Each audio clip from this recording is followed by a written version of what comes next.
Hello friends, welcome to my channel it's सारी कहानियाँ। आज का टॉपिक है बहू की औकात। चलिए स्टार्ट करते हैं। आरती की शादी हुई 5 वर्ष बीत चुके थे, लेकिन आज तक आरती को उसके पति और ससुराल से वह मान सम्मान नहीं मिला था जिसकी वह हकदार थी। आरती के सास ससुर उसे घर में काम करने वाली एक आया समझते थे और उसी तरह उसके साथ व्यवहार करते थे। उसका पति अनिल भी उसे अपने घर में काम करने वाली नौकरी समझता था, जो कि ज़रूरत पड़ने पर उसके लिए उसके सारे ज़रूरी काम कर दे, उसका सारा घर संभाल ले, उसके माँ बाप की सेवा करे, उसे सुख प्रदान करे, लेकिन बदले में उसका कोई मान सम्मान उसे नहीं देता था।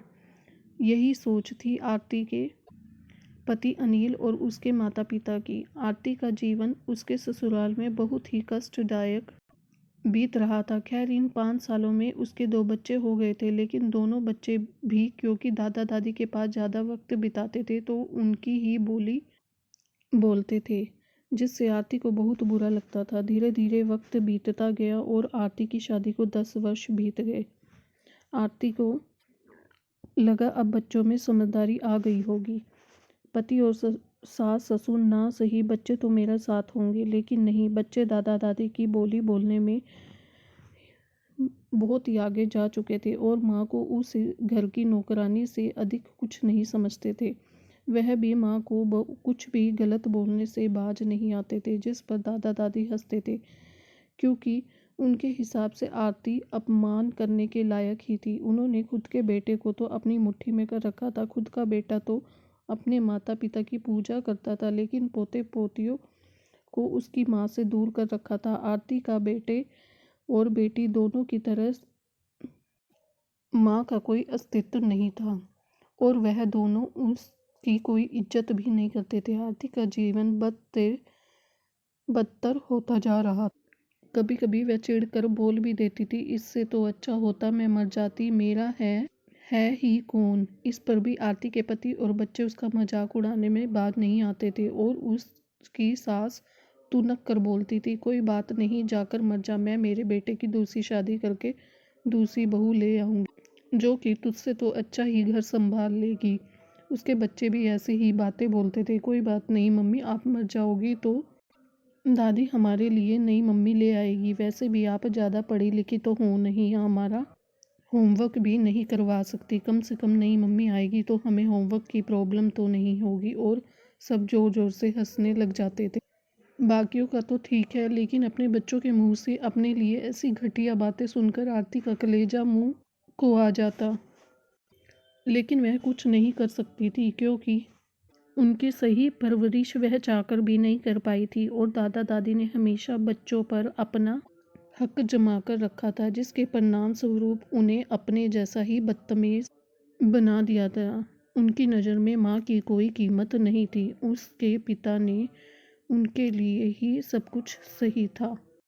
माँ तो बस घर की नौकरानी थी। आरती को समझ में आ चुका था कि उसका कोई अस्तित्व नहीं है। एक दिन उसे घुटते घुटते ऐसा लगा कि इससे तो अच्छा कि वह अपनी जान ही दे दे। यही सोचकर वह अपनी जान देने ही जा रही थी कि उसने सोचा, वह अपनी जान क्यों दे, उसकी क्या गलती है। गलती तो इन लोगों की है, और अगर वह अपनी जान दे देगी तो इन लोगों के लिए तो और आसान हो जाएगा। उसके जाते ही कुछ ही दिनों में इस घर में दूसरी औरत को ले आएंगे, जिसकी ज़िंदगी यह खराब करेंगे, खुद तो मज़े की ज़िंदगी जिएंगे। इन्हें इनके लिए ही सज़ा देना तो बनता है। आरती को अब अच्छे से समझ आ गया था कि वह अपने बच्चों को अपने लिए खड़ा नहीं कर सकती, अपना नहीं बना सकती। आरती ने अब विचार किया कि वह क्या करे कि इन लोगों को इनके किए की सज़ा मिले, क्योंकि अब आरती को भी इन लोगों से कोई लगाव नहीं रह गया था और वह इन लोगों की ज़िंदगी से बहुत दूर चली जाना सोचती थी। लेकिन साथ ही साथ इन लोगों को सबक सिखाकर काफ़ी सोचने के बाद आरती ने के दिमाग में कुछ आया। आरती ने सोचा, बस अब इन लोगों को इसके लिए ही सज़ा ज़रूर मिलेगी, मुझे थोड़ा और इंतज़ार करना पड़ेगा, फिर उनकी औकात पता चलेगी। और अब मेरे दिल को सुकून मिलेगा। जैसे इतने साल गुजारे हैं, कुछ साल और सही। आरती चुपचाप जैसे सब कुछ सह रही थी, वैसे ही सहती हुई इस घर में अपना जीवन गुजारती रही। करीब 18 साल आरती की शादी को बीत गए। आरती के बच्चे भी 16 और 15 साल के हो चुके थे। आरती के सास ससुर की उम्र काफ़ी ढल चुकी थी और वह अपना काम करने में भी धीरे धीरे असहाय की स्थिति में जा रहे थे। आरती की उम्र भी 40 के पार हो चुकी थी। अब आरती ने अपना कदम बढ़ाने की सोच ली। एक दिन मौका पाकर उसने बोला, मैं अब तुम लोगों के साथ नहीं रह सकती, मुझे इससे तलाक चाहिए। अनिल, मुझे तुमसे तलाक चाहिए। अनिल ने बोला, पागल हो गई हो क्या? इस उम्र में तुम्हें तलाक चाहिए? कहाँ जाओगी तलाक लेकर? मायके में तुम्हारा कोई है नहीं, पढ़ी लिखी तुम ज़्यादा हो नहीं कि कोई तुम्हें नौकरी दे सके। यहाँ 2 वक्त की मुफ्त की रोटी मिल रही है, तुम्हें वो भी हजम नहीं हो रही है। जो तलाक की बातें कर रही हो, यह बकवास करके क्या साबित करना चाहती हो? सही बात है, जब किसी को मुफ्त की रोटियां तोड़ने की आदत पड़ जाती है तो उसका दिमाग चढ़ने लगता है। पता नहीं क्या क्या उल्टी सीधी बातें अनिल आरती को बोलने लगा। बच्चों ने जब तलाक वाली बातें सुनी तो जोर जोर से हंसने लगे और बोले, अब मम्मी को तलाक चाहिए? ऐसा कौन सा बड़ा काम करती है मम्मी कि पापा से अलग होकर रह लेगी? खुद के लिए मुसीबत खड़ी कर रही हो। आरती की सास ने बोला, जा जा तू तलाक ले ले, इतने साल तेरे ऊपर बहुत एहसान कर दिया, तेरे जाते ही मैं मेरे बेटे की दूसरी शादी करूंगी। बच्चे भी बोलने लगे, हाँ मम्मी, जहाँ जाना है जाओ, हमारे लिए दादी नई मम्मी ले आएगी जो तुम्हारे जैसी अनपढ़ जाहिल नहीं होगी, बल्कि पढ़ी लिखी होगी, और तुम्हें भी तुम्हारी औकात का पता चल जाएगा। आरती ने बोला, कोई बात नहीं, जैसा तुम लोगों को ठीक लगे तुम लोग कर सकते हो। वैसे भी इतने साल तक इस अपना जीवन काटा है, बहुत अच्छे से पता है मेरे जीने या मरने से किसी को कोई फ़र्क नहीं पड़ता। लेकिन मेरा भी अब तुम लोगों से कोई लगाव नहीं रह गया है। बच्चों को लेकर थोड़ा मोह था, लेकिन बच्चों के मन में अपने प्रति यह घटिया सोच देखकर अब वह मोह भी मेरा ख़त्म हो चुका है। तो मुझे कोई फ़र्क नहीं पड़ता, मैंने फ़ैसला ले लिया है जो ले लिया है। अनिल को लगा यह सारी बातें सुनकर आरती डर जाएगी और चुप हो जाएगी, लेकिन कुछ नहीं हुआ। अनिल को बहुत हैरानी हो रही थी कि आज आरती के ऊपर क्या भूत चढ़ गया है, जो इतने दिनों तक हमारे पाँव के नीचे दब के रह रही थी, आज ऐसी बातें क्यों कर रही है। अनिल ने बोला, अच्छा तुम यहाँ से निकल कर कहीं और जाकर आराम की ज़िंदगी जीना चाहती हो, जहाँ कोई काम न करना पड़े तुम्हें? क्या लगता है मैं तुम्हें आसानी से तलाक दे दूँगा ताकि तुम बाहर जाकर मज़े करो? आरती ने बोला, मुझे कोई फ़र्क नहीं पड़ता, तुम मुझे तलाक दो या ना दो।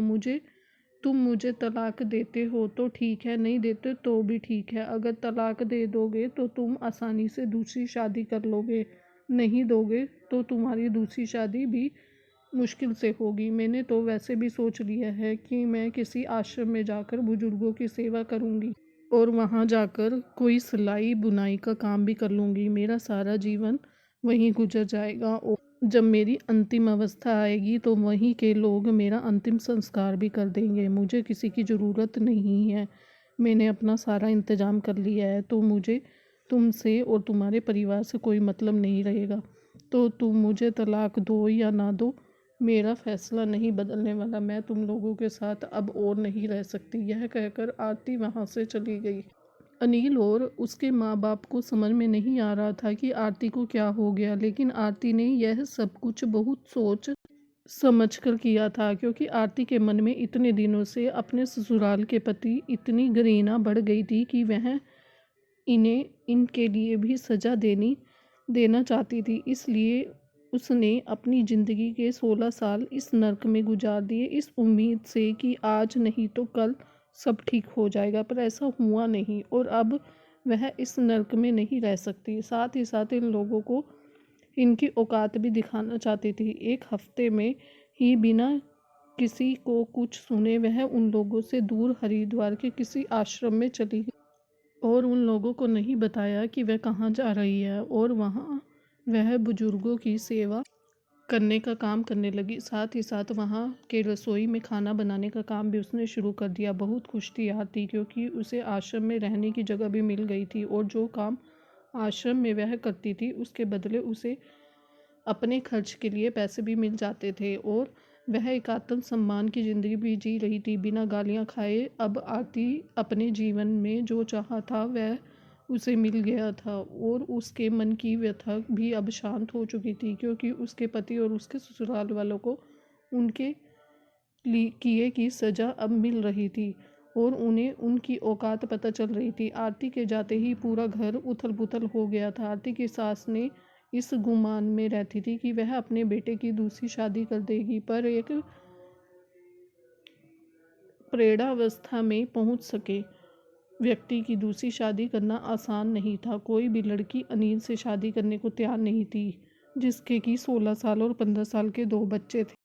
अगर कोई तैयार होती तो उसकी कुछ शर्तें होती कि वह बच्चों को अपने साथ नहीं रखेगी, उसके माँ बाप की सेवा नहीं करेगी, बल्कि अलग घर में सिर्फ अनिल के साथ रहेगी। अब आरती के सास ससुर यानी कि अनिल के माँ बाप को समझ में नहीं आ रहा था कि वह अब क्या करे। आरती ने जानबूझकर इतने वक्त इंतज़ार किया था, वह उनके शरीर के ढलने का इंतज़ार कर रही थी और अब जब उनका शरीर इस लायक नहीं बचा था तो वह अपने दैनिक ज़रूरत के कार्य भी ठीक से कर सके और जो उनका प्यारा बेटा भी अब उस उम्र के उस दहलीज पर पहुंच गया कि उसे पता चले जीवन साथी का साथ पाना इतना आसान नहीं होता, जिसने पूरी उम्र उसकी कदर भी नहीं की थी। कितना मुश्किल होगा उसके लिए।